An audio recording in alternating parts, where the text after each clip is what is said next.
I grew up looking at Molly's room through the peephole. Molly's gerbil had a tiny bedroom with its own even tinier gerbil cage.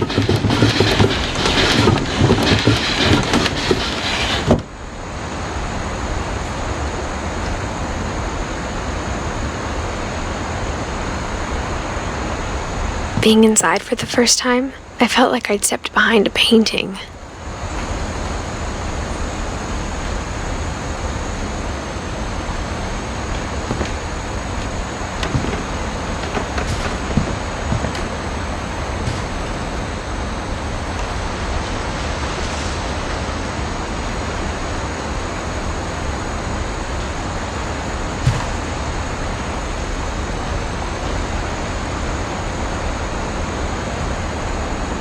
I got the sense Edie had spent a lot of time here, before my mom sealed the doors.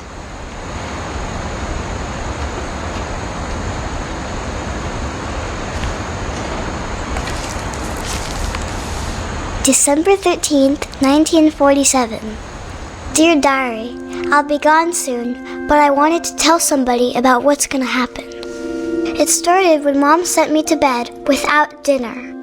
I woke up and I was starving, so I looked around for something to eat.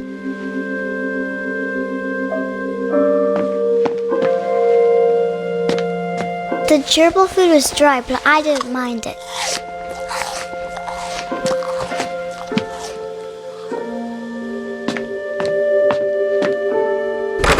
Mom, can I come out now?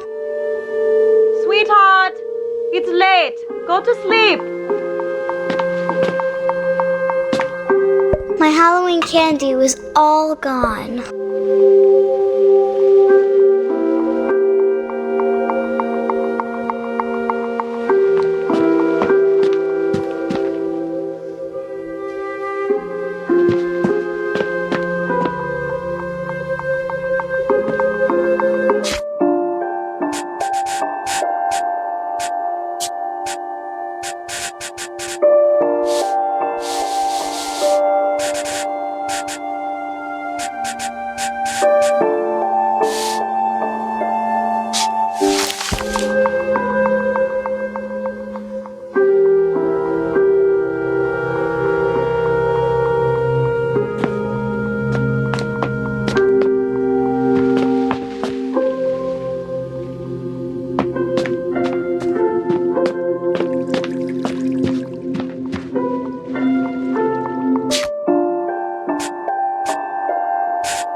About eating Christopher, but I held back.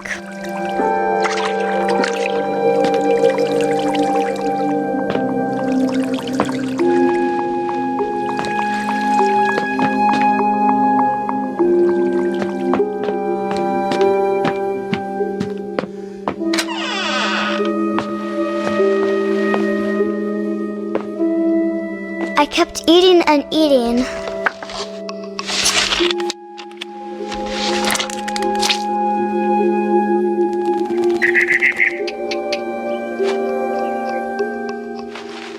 I ate a lot of things that night.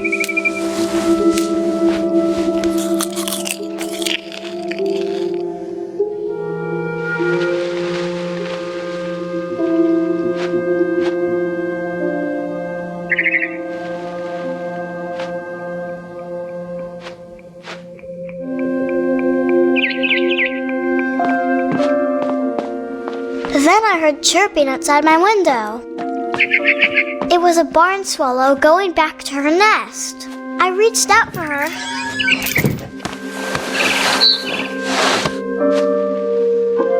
And suddenly, I was a cat.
I tried to be quiet, but the bird was really scared.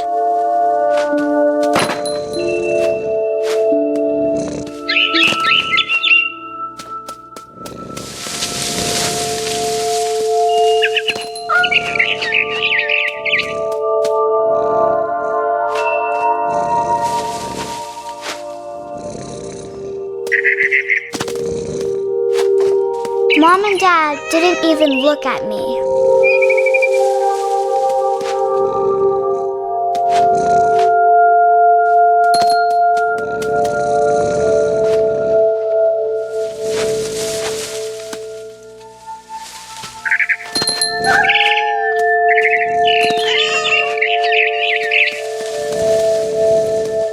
I jumped and I almost got her.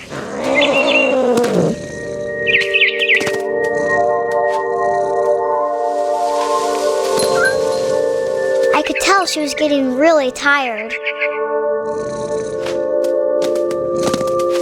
Now I was up in the big tree.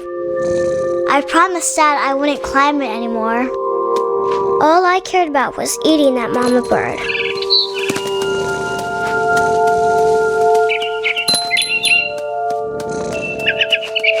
I gobbled her up. And suddenly, I was an owl. First, all I heard was the wind. Then I heard little teeth nibbling in the grass.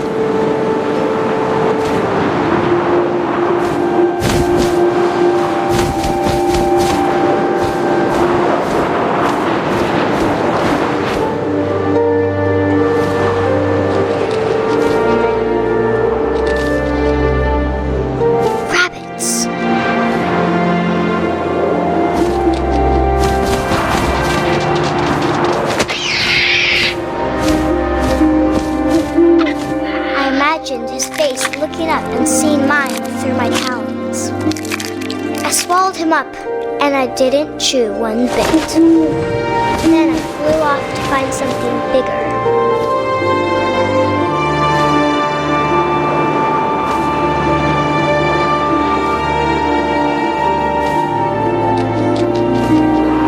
A mama rabbit.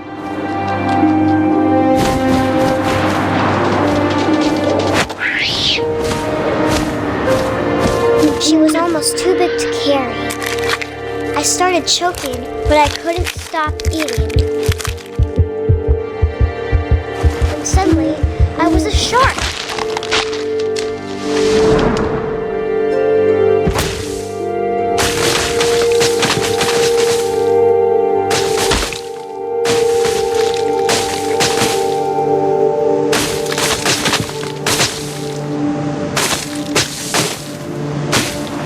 I rolled off a cliff and into the ocean. Now, I was hungrier than ever.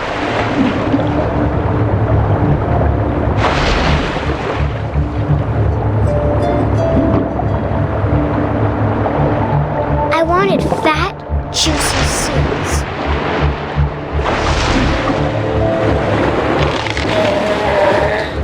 I tore off her flipper, and it tasted really good.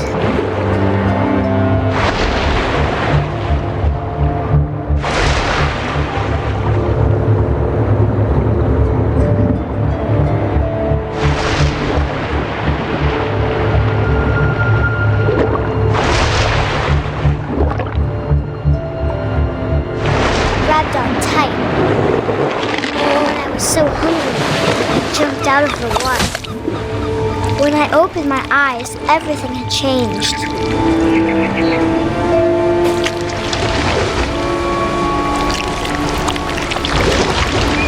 Now I was a monster, and I smelled people everywhere.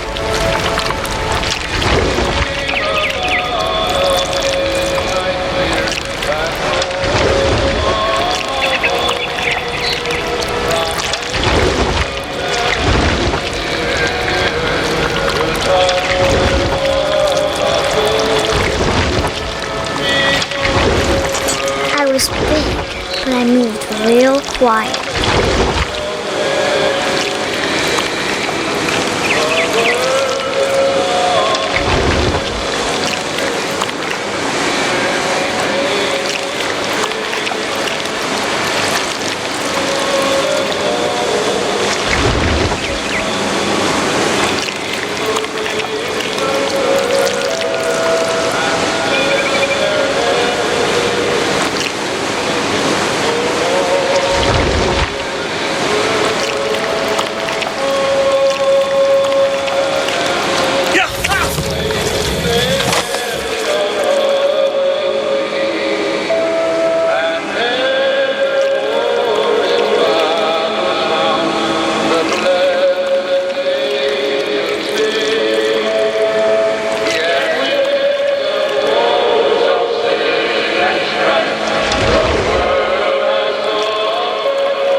last passenger, I was still hungry. And across the water, we smelled something new. Something I had to have, so I swam towards it.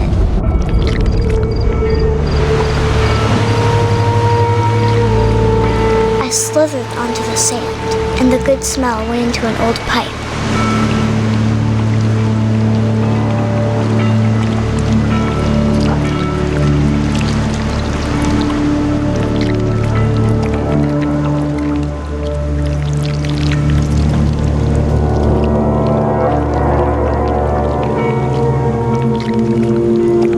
I got closer and closer.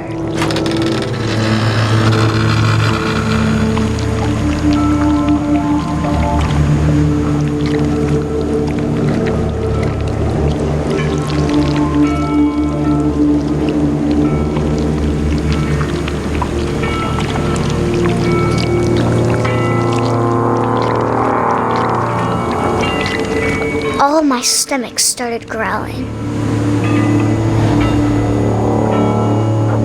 And suddenly, I was me again. I held my breath for a long time, but I couldn't hear anything. I think it's waiting for me to fall asleep, but it's not going to wait much longer. It needs to feed, and we both know I will be delicious.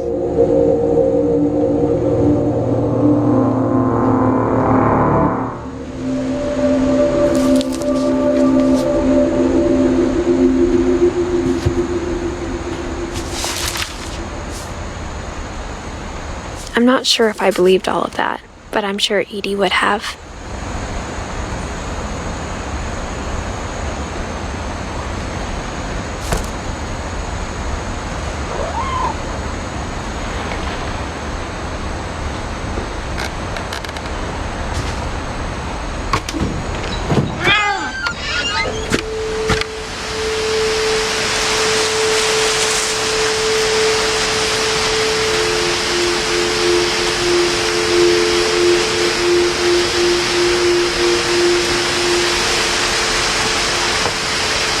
This will be obvious later, but my mom never told me any of these stories. Edie would have, but Mom didn't like bringing up the past. Though, when we adopted a stray kitten, she was the one who named it Molly. I spent a lot of time in Great-Grandma Edie's room.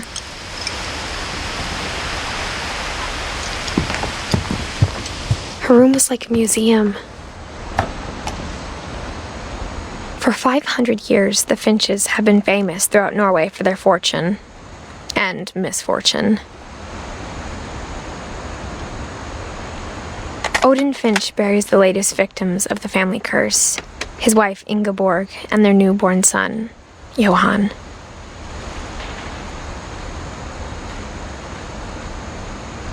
On January 7th, 1937, he set sail with his family and his house, hoping to leave the curse behind.